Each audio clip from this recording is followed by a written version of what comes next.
Selamat pagi. Jadi hari ini cikgu nak bincangkan aktiviti 7.3 dalam buku kerja, itu prinsip keabadian tenaga. Jadi merujuk kepada prinsip keabadian tenaga, dia menyatakan yang tenaga ni tidak boleh dicipta ataupun dimusnahkan, tapi hanya boleh berubah bentuk. Jadi dia mematuhilah prinsip ni. Prinsip ni kita boleh lihat dia mematuhi prinsip keabadian tenaga. Okey, untuk pengetahuan kamu, prinsip hidrolik ni menyatakan tekanan tu boleh dipindahkan kepada cecair. Okey, kita belum belajar lagi. Manakala prinsip Bernoulli ni pula, kawasan yang mempunyai laju tinggi, tekanan dekat situ adalah rendah. Yang ni bawah tajuk tekanan. Okey, belum belajar juga. Okey, dah siap yang tu, kita pergi kepada nombor 2. Ini adalah tenaga keupayaan graviti dan tenaga kinetik.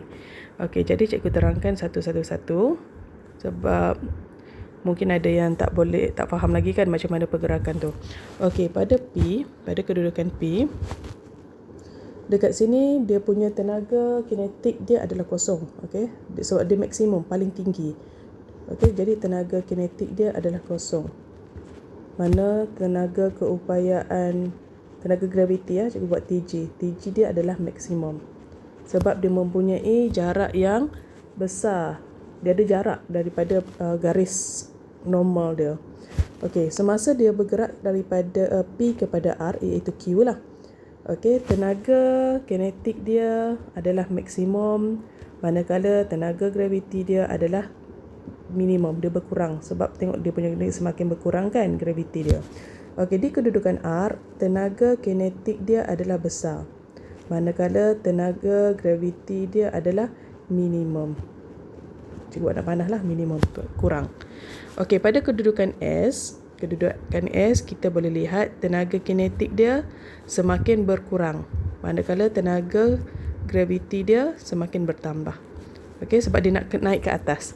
Bila berada pada kedudukan T, tenaga kinetik dia akan jadi kosong balik, sama dengan P, manakala tenaga graviti dia akan jadi maksimum lah, paling tinggi dekat sini.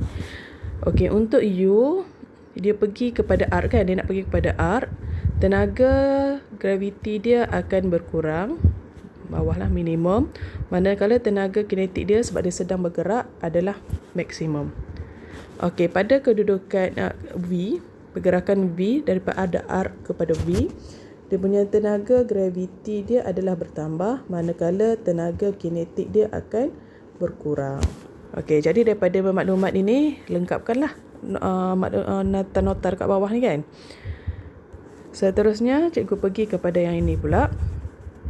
Prinsip keabadian tenaga dalam spring.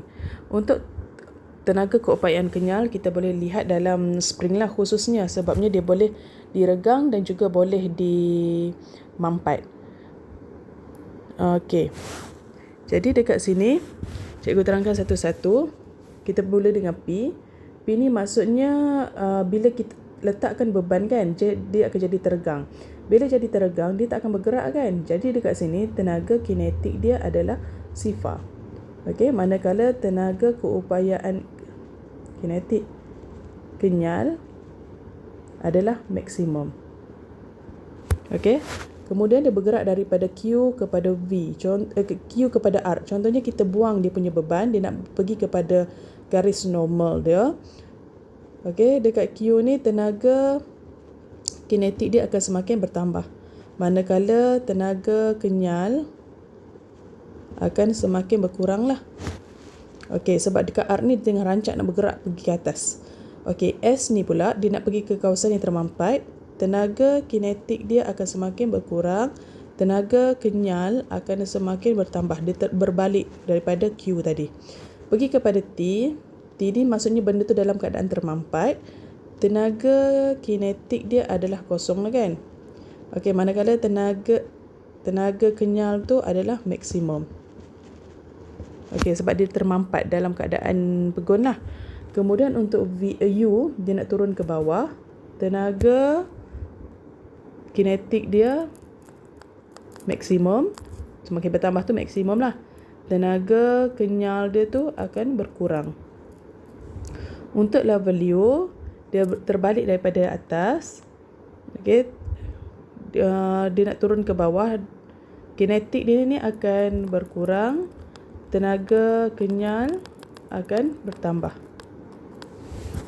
Okey, Jadi penerangan tu kita boleh lihat dekat P, spring paling teregang dan pegun. Untuk Q, spring semakin kurang teregang dan kelajuan bertambah. Untuk R, spring berada pada keseimbangan. Kelajuan spring adalah maksimum lah dekat R tu. Untuk S, spring semakin termampat dan kelajuan berkurang. Untuk T, spring paling termampat dan pegun. Untuk U, spring semakin kurang termampat dan kelajuan bertambah. V, spring berada pada keadaan keseimbangan, iaitu kelajuan spring maksimum. Dan last sekali, level U, spring semakin teregang dan kelajuan berkurang. Okey, dan cikgu pergi kepada soalan ini. Okey, soalan yang terakhirlah dalam buku kerja bagi bab ni. Bukan soalan terakhir, bahagian yang terakhir. Okey, bahagian A. Rajah ni menunjukkan seorang budak menolak sebuah kotak sejauh 20 kg sebuah kotak 20 kg sejauh 2 meter. Jadi dia suruh hitungkan kerja. Okey, untuk kerja dia punya rumus. Kerja ni adalah kerja sama dengan daya darab dengan sesaran. Sesaran ni adalah dia punya jarak. Jadi daya dekat sini 20. Okey. 20 ni dalam kg. Okey, kg ni maksudnya jisim lah kan. Kita kena tukar kepada daya. Macam mana nak tukar? Darab dengan 10. Dia akan jadi 200 Newton. Ingatlah dalam pengiraan yang melibatkan kerja, kena tukarkan kepada jisim tu kena darab 10 untuk ditukarkan kepada daya. Jadi dia akan jadi 200 Newton darab dengan sesaran. Sesaran tu jarak dia lah 2 meter. Jarak 2 akan dapat 400 Joule. Okey, ataupun Newton meter. Tapi jawapan minta Joule, jadi 400 Joule lah. Okey. Nombor 2, antara berikut yang manakah melibatkan kerja? Menarik sepohon pokok kelapa. Pokok kelapa ni kalau kita tarik, dia tak akan ada pergerakan kan? Jadi dia hanya ada daya. Ini bukan. Yang kedua, meregangkan spring. Meregangkan spring tu maksudnya spring ni bila kita diletakkan beban, contohnya 5 Newton, dia akan turun bawah kan? Ada pergerakan kat situ. Jadi itu adalah kerja. Berjalan, kita bergerak daripada titik A kepada titik B. Dia melibatkan pergerakan, dia melibatkan jarak dan juga pergerakan kita tu, daya kita, itu jisim badan lah, kena darab dengan 10. Ini betul. Bersandar pada dinding. Salah, sebabnya dinding ni tak boleh bergerak. Okey, dia perlu ada pergerakan. Kalau baca buku pun bukan kerja sebab tidak melibatkan pergerakan, hanya anak mata je kan. Okey, jadi dekat sini 2 dan 3. Jawapan dia C. Okey, seterusnya yang ketiga ni. Okey, pekerja ni menggunakan 150 Joule tenaga untuk menolak sebuah kereta sorong dalam masa 5 minit. Dia suruh kirakan kuasa. Jadi kuasa sama dengan kerja bahagi dengan masa. Okey, ni rumus yang kita belajar lah. Kerja 150 Joule bahagi dengan masa. Masa dia adalah 5 saat. Okey, jadi kita akan dapat jawapan 75 kan? 75 Joule per saat ataupun 75 watt. Okey. Betul ke ni?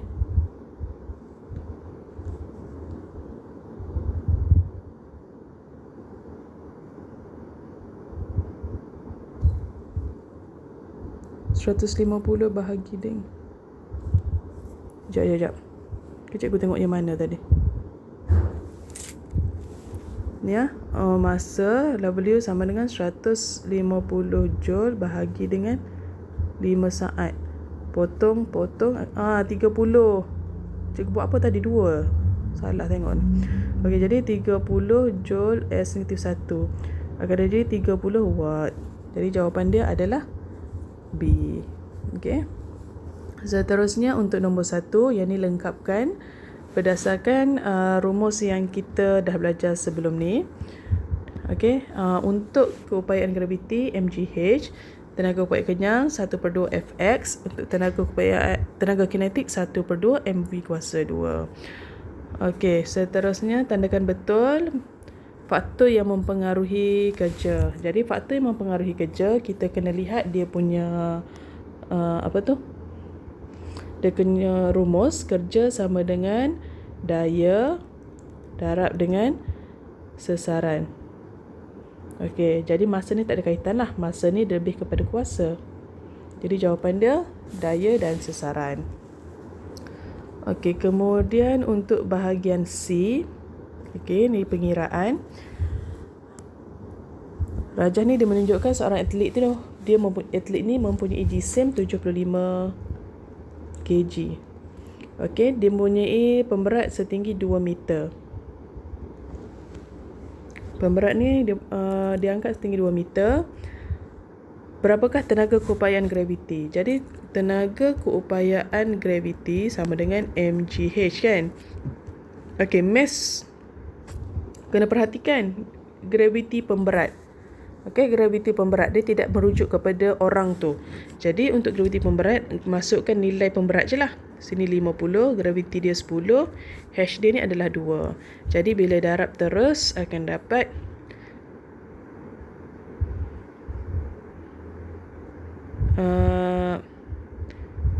berapa ni? 500, 1000 kan? 510 00 joule. Okey, akan dapat 1000 joule. Seterusnya untuk B, jika atlet tu dia bergerak dengan laju 0.5, ini baru disebut jika atlet angkat berat. Okey, maksudnya orang tadi dia mengangkat sekali dengan beban. Okey, beban tadi. Beban 50 kan kg. Yang ni orang dia 75 kg. Maksudnya benda ni dia bergerak sekali pada kelajuan 0.5. Itu kan tenaga kinetik. Jadi tenaga kinetik adalah 1/2 mv kuasa 2. Mass ni kena campurkan ke semua, iaitu 50 tambah dengan 75. Okey. Kemudian darab dengan laju. Laju ni maksudnya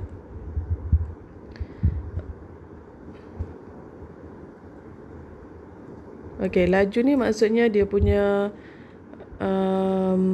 ni lah 0.5. Jadi darab 0.5 kuasa 2. Okey, selesaikan akan dapat 15.6 joule. Okey, kemudian ini adalah sebuah jentolak. Terangkan kenapa jentolak tu bergerak perlahan tapi mempunyai tenaga kinetik yang tinggi.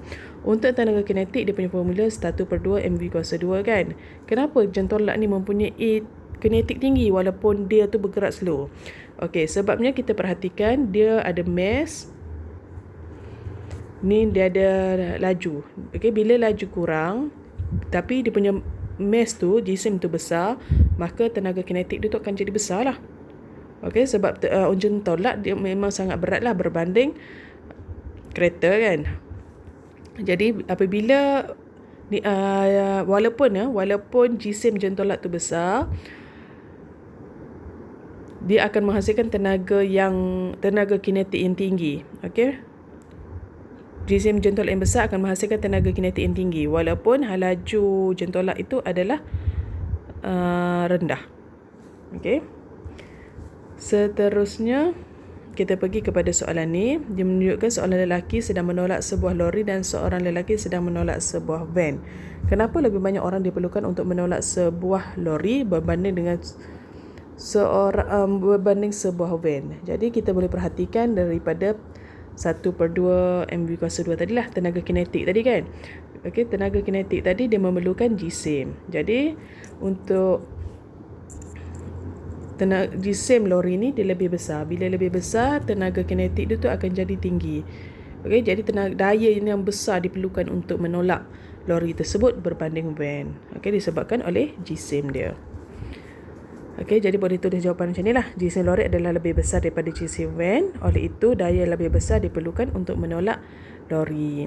Okey, kenapakah sebuah biji yang tergantung di atas pokok dikatakan tidak mempunyai tenaga kinetik? Okey, buah yang tergantung macam buah kelapa kan berada dekat atas, dia tidak ada tenaga kinetik. Kenapa? Sebab dia berada pada keadaan pegun. Okey, suatu benda yang berada pada pegun maksudnya dia duduk statik. Dia duduk statik maksudnya dia tidak akan mempunyai tenaga kinetik lah. Okey, cikgu cerita kat sini contohnya macam buah tu kan berada dekat atas. Okey, buah tu berada dekat atas. Tenaga tu tersimpan dalam bentuk tenaga keupayaan iaitu mgh. Okey, semakin besar buah tu, tenaga keupayaan dia tu adalah semakin tinggi. Bila dia turun bawah, dia akan ditukarkan kepada 1/2 mv kuasa 2. Contohnya, macam kita baling buah Okey, buah tembikai. Okey, buah tembikai daripada tingkat 1. Dia boleh pecah kan. Berbanding kita baling buah duku ke langsat, masih lagi ada rupa. Okey, sebabnya jisim dia. Okey. Harap kamu fahamlah penerangan daripada cikgu. Jadi esok kita boleh masuk topik baru, bab baru. Okey, itu saja. Sekian, terima kasih.